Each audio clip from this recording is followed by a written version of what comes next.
Hello friends, स्वागत आहे तुमचं माझ्या चॅनलवरती. फ्रेंड्स, तुम्हाला जर व्हिडिओ आवडला तर व्हिडिओला लाईक करा, चॅनलला सबस्क्राईब करा आणि बेल आयकॉन दाबायला विसरू नका. पहिला पाऊस. आर्या आपल्या लहानशा खिडकीतून बाहेर पाहत बसली होती. उन्हाळ्याच्या शेवटच्या दिवसानंतर आज वातावरणात गारवा जाणवत होता.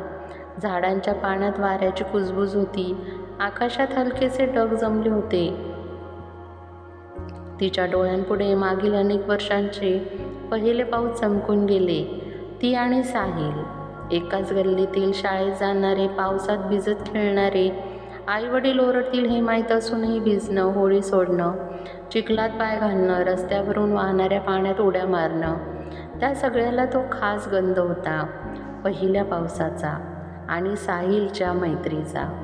विरहाची सरी. गेल्या वर्षी साहिल परदेशात गेला. सुरुवातीला थोडेसे फोन कॉल्स, काही मेसेजेस, पण हळूहळू तो संवाद विरळ होत गेला. आर्याने अनेकदा लिहायचा प्रयत्न केला, पण तिचं मन नेहमीच अर्धवट वाक्यांवर थांबायचं. सांगू का त्याला की तो मला आवडतो, ती नेहमी स्वतःला म्हणायची. तो परत येईल पहिल्या पावसात तरी. आणि आज तोच दिवस, तो थाप आणि तुटलेली आशा. दारावर बेल वाजते. आर्याचं मन धडधडायला लागतं.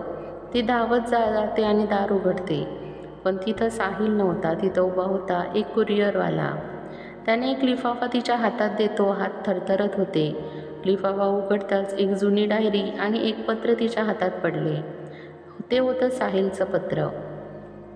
प्रिय आर्या, माझं परदेशातील आयुष्य नवं होतं, पण तुझ्या आठवणींच्या सावलीत शून्य होतं. पावसात मी रोज तुझ्या आठवणींमध्ये भिजायचो, पण हळूहळू वेळ निघून गेली.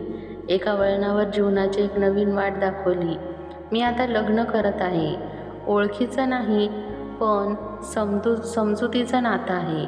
मला माहीत आहे ही बातमी तुला दुखावेल, म्हणूनच तुझ्यासमोर यायची हिंमत झाली नाही. पण प्रत्येक पहिल्या पावसात माझ्या मनात एकच चेहरा उभा राहतो, आणि तो म्हणतो तुझा चेहरा. म्हणून ही डायरी पाठवतोय, आपल्या आठवणींचा खजिना, जो की मी जपून ठेवला होता. कदाचित आपण एकमेकांचे नव्हतोच, पण जे होतं ते खरं होतं. तुझा साहिल. आठवणींची होडी. आर्या खूप वेळ तेच पत्र हातात धरून बसली. डोळे कोरडे होते, पण आत खोलवर काहीतरी उसवून गेलं होतं. तिची आजी तिच्या शेजारी येऊन शांतपणे बसली. सगळं मिळालं पाहिजे असं नसतं पोरी, पण जे मनापासून होतं त्याचीच आठवण आपल्याला उभं ठेवते. आर्या हळूच डोकं आजीच्या मांडीवर ठेवते. बाहेर जोरात पाऊस कोसळायला लागतो. थोड्या वेळाने ती गच्चीवर जाते आणि तिने साहिलने दिलेली डायरी उघडते. त्यात एक पान होतं. आर्या, पहिल्या पावसात एक होडी सोड, ती आपली आठवण वाहून नेईल. कदाचित ती परत येणार नाही, पण त्या प्रवासाची गोष्ट कायम उरेल. आर्याने तशीच एक कागदी होडी बनवली आणि पावसात भिजत ती गच्चीच्या टाकीत ती होडी सोडते. आणि तिच्या डोळ्यात अश्रू नव्हते, फक्त ओलसर हसू होतं. पहिला पाऊस केवळ निसर्गाची सुरुवात नसतो, तो काही नात्यांचा शेवट आणि काही आठवणींचा नव्या सुरुवातीसारखा असतो. कधीकधी भिजलेली होडी नात्यांना विसरायचं नाही, तर स्वीकारायचं शिकवते. हातात जुनी डायरी आणि पत्र. आकाशात हलकेसे ढग, वातावरणात गारवा, बाहेर पाण्यावर वारा हलतो. आर्या हळू आवाजात, पहिला पाऊस कसा गोड वास आणतो प्रत्येक वेदना आणि आठवणींना. साहिलचा चेहरा, तो चिखलातल्या पायऱ्यांवर पावसात उभा राहणारा. आपण पावसात भिजतो, खेळायचो, जरी आईवडील ओरडत असले तरीही. आर्या खिडकीतून बाहेर पाहते. डोळे आर्द्र झालेले असतात. आर्या आता तो दूर आहे, परदेशात. किती दिवस झाले त्याचा आवाजही ऐकलेला नाही. आजी खोलीत येते. पावसात भिजणं जसं मोकळेपणाचं असतं, तसंच हृदय देखील वेदनेतून मुक्त होतं. पण काही वेळा वेदना आपल्याला जपायला शिकवतात.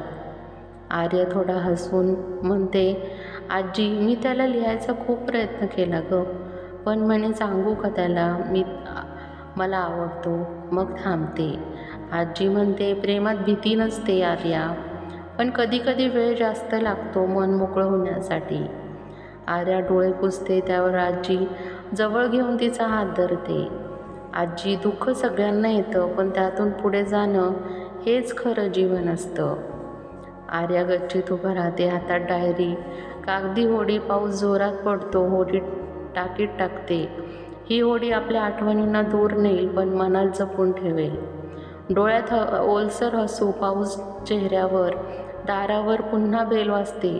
साहिलची अचानक भेट होते. पाऊस अजून जोरात पडत असतो. आर्या दाराकडे पाहते, पण यावेळेला कुरिअरवाला नाही, तर साहिल उभा असतो, भिजलेला पण निराशपणाशिवाय आशावादी. आर्या धावत दाराकडे जाऊन दार उघडते, आश्चर्यचकित. साहिल, तू खरंच आला? साहिल हसतो, हो, मी परतलो. पहिला पाऊस पाहायला आणि तुझ्याशी बोलायला. दोघेही बाहेर पावसात उभी, भिजलेली पण आनंदी. आर्या, इतक्या दिवसांनी मला वाटलं तू परत येणारच नाहीस. साहिल म्हणतो, कधी सोपं नसतं, पण आता तुझ्यासमोर आहे आणि मला तुझ्याशी खूप काही बोलायचे. गच्चीवर दोघांचे गुप्त संवाद. दोघे गप्पा मारत बसलेले असतात. छान वातावरण, शांत. साहिल म्हणतो, मी चुकीचे निर्णय घेतले, पण आता मला तुझी गरज आहे. आर्या म्हणते, मी तुझ्यावर विश्वास ठेवायला शिकत आहे. पाऊस नव्याने आम्हाला जोडू दे. दोघे खिडकीतून बाहेर पाहतात. हलका पाऊस थांबत आहे. आर्या म्हणते, पहिला पाऊस केवळ थंडीचा संदेश नाही, तर पुन्हा नवी स्वप्न सुरू होण्याचा संकेत आहे. साहिल म्हणतो, माझं लग्न होणार आहे. दोघेही शांत बसतात. थोड्या वेळाने साहिल आर्याचा निरोप घेतो. इरा आणि साहिल पारदर्शक नातं.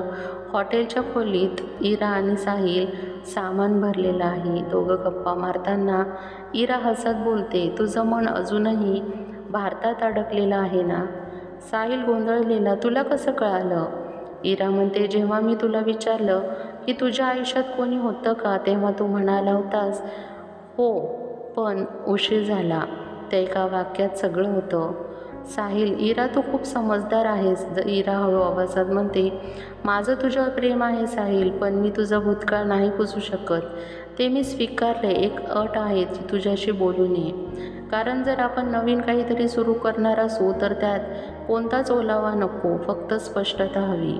साहिल तिच्या हातात हात ठेवतो. साहिल म्हणतो, धन्यवाद इरा, तू खूप विशेष आहेस. आर्या आणि इरा, दोन स्त्रिया, एक भावना.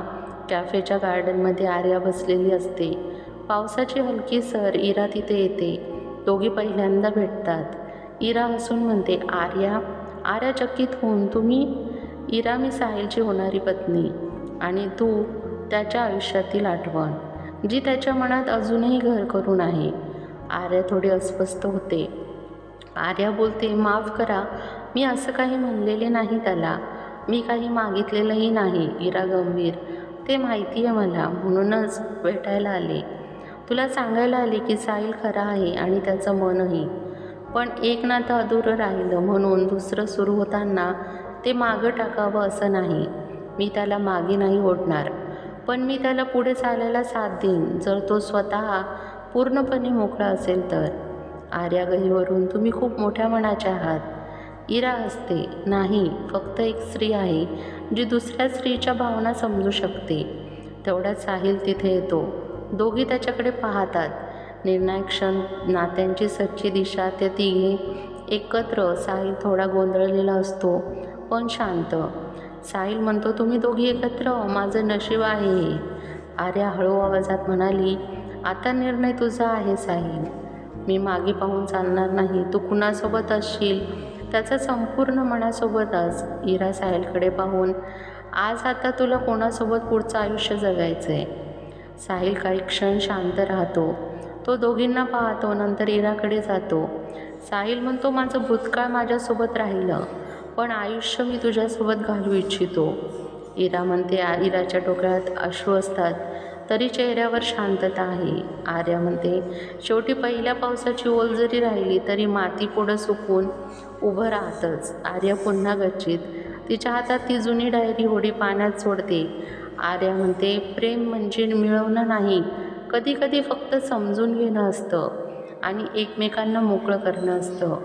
पावसाच्या थेंबासोबत आपल्या आठवणींच्या होड्या सोडत मन हलकं करते.